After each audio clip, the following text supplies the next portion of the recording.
We've got plenty of comments coming in already, and if you're watching at home, please let us know your thoughts in the comments section. Actually, a lot of comments on Celtic. Celtic fans actually seem pretty happy and content. We'll come to that, but on Rangers is okay, says, I actually think we had the best window. 4 additions when all fit will start, and more importantly, got Deadwood out. If Olsen can get up to speed and Naderi can score 10 to 12 goals, we'll do it. He also says... There's some big ifs in there.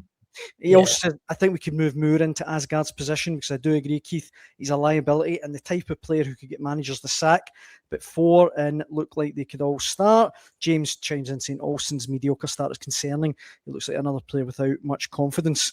And a few people saying that Rangers won the transfer window, if that's the right phrase.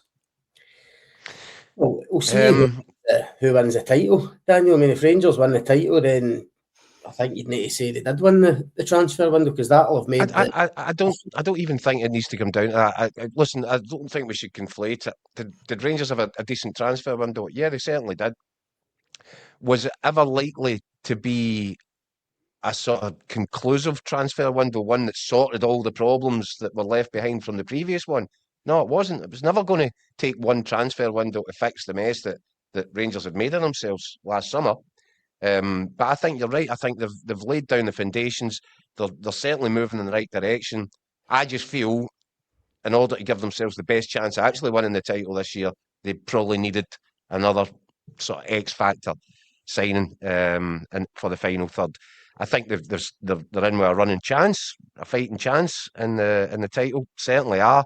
But really, I think another bit of quality in that area of the pitch would have given them their optimum kind of prospect of doing it. Celtic are still...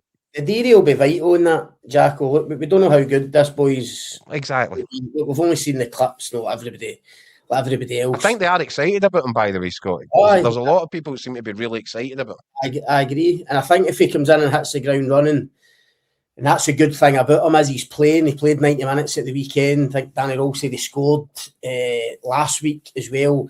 He is literally ready to go, ready to come into the team. He's not going to be one of these guys that takes us 2 weeks to get going.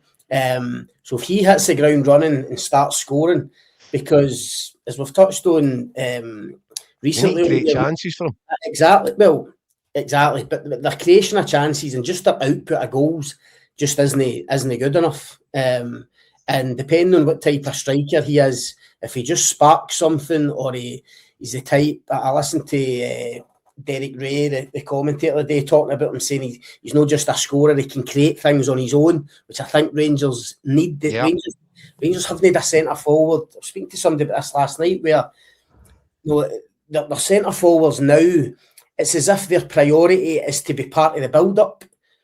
No, in terms of moves, the priority isn't to get into the box and get chances. For what I've read and heard about this boy, he's a bit different. He'll try and create things for himself. He likes to get shots away. He likes to get in the box and get on the end of things. If that's the case, and as I say, he hits the ground running, it could make a massive difference, because it would take Rangers... I think defensively, Danny Rohl's pretty much kind of sorted it with Rangers. We look at their clean sheets.